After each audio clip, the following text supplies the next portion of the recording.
Mufasa is the prequel to a live-action movie that is a copy-paste of one of the most iconic animated movies. 2019 live-action Lion King movie was one of those movies where it felt very unnecessary. So it's like, who asked for this? Why is this even being made?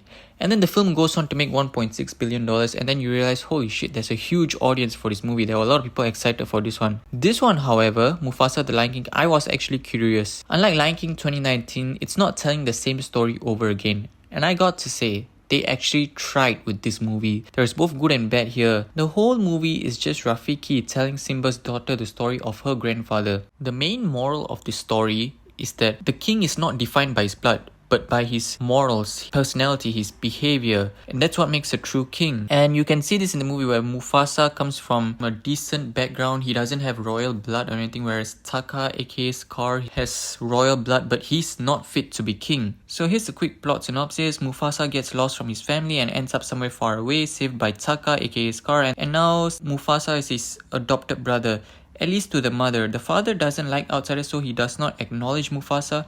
Meanwhile, another group of lions called the Outsiders were hunting down other lion groups. So when they come across Mufasa and Taka's lion group, their father tells both Mufasa and Taka to get out of here since Taka has royal blood and that blood needs to carry on, and Mufasa to be his guard. So let's start with the good.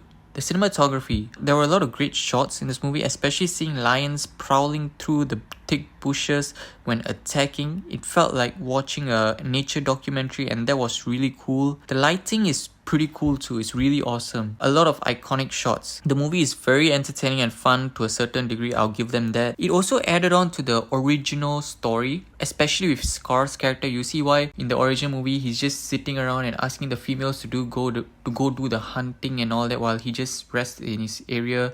It actually adds on to that and other moments as well.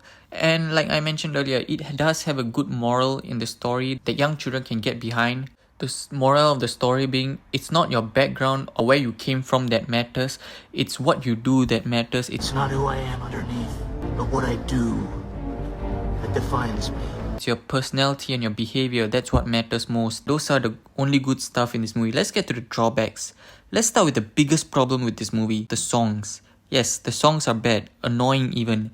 And they come at the worst time it could possibly happen. When Sarabi was telling how much she likes Mufasa, suddenly he breaks into a song. This is terrible timing. I doubt young children are going to care about this, but everyone else is probably going to be annoyed by it. Then the comedy. Now there's a handful of comedy here that works, but the rest does not. Which means most of them does not. Mufasa is the name of the movie as well, so how was his character arc? It was fine. Until it came to the last 30 minutes of the film and then everything felt so rushed. Taka's transformation into Scar.